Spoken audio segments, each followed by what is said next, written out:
Hello students, computer में आज हम chapter 6 advance feature of QBasic start करने वाले हैं। यहाँ पर लीनो रिया से कहता है, Riya do you remember the repeat command in Logo which is use to repeatedly execute a set of statements.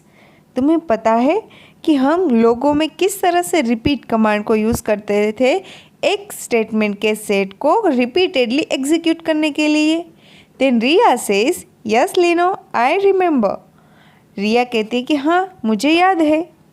क्यूबेसिक also provides some interactive statements that are used for the same purpose. Come let me tell you about the statements. I will also tell you how to draw different shapes in QBasic. तो यहाँ पर लीनो कहता है कि जिस तरह से लोगों में हम इस तरह के कमांड्स एंड स्टेटमेंट्स को हम प्रेजेंट कर सकते हैं, उसी तरह से हम क्यूबेसिक में भी इस तरह से स्टेटमेंट को रिपीट कर सकते हैं सेम पर्पस के लिए। और क्यूबेसिक में हम देखेंगे कि किस तरह से हम पिक्चर्स भी ड्रॉ कर सकते हैं। तो इस चैप्टर में हम क्यूबेसिक के बारे में पढ़ने वाले हैं। तो ये क्यूबेसिक क्या है ये देख लेते हैं पहले इंट्रोडक्शन के साथ। QBasic is the most widely used version of QBasic. It provides a rich set of statements which can be used to develop a number of applications.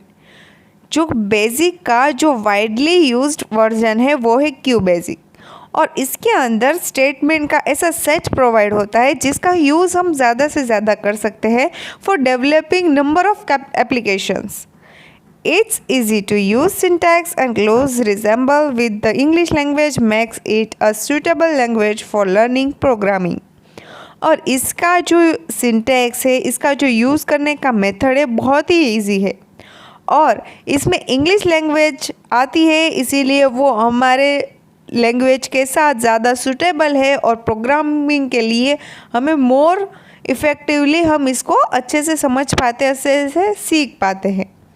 This chapter begins with an introduction of interactive statements and different types of loops used in QBasic. It also discuss some of the string and mathematical functions available in QBasic. अभी हम QBasic में हम statements देखेंगे कि इसके ज़रिए हम programming को कैसे फॉरवर्ड कर सके, और इसके अंदर कुछ स्ट्रिंग एंड मैथमेटिकल फंक्शंस भी अवेलेबल है जिसका यूज़ हम इस चैप्टर के अंदर डिस्कस करने वाले हैं.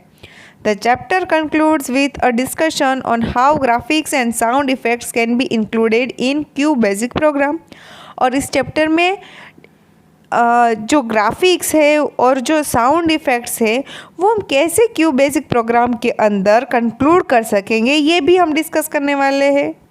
तो हमने आज देखा कि QBasic में किस तरह से हम इस चैप्टर के अंदर नई नई स्टेटमेंट्स, जंप स्टेटमेंट्स और ये जो क्यूबेसिक के फंक्शंस है ये सारी चीज़ें हम डिस्कस करने वाले हैं.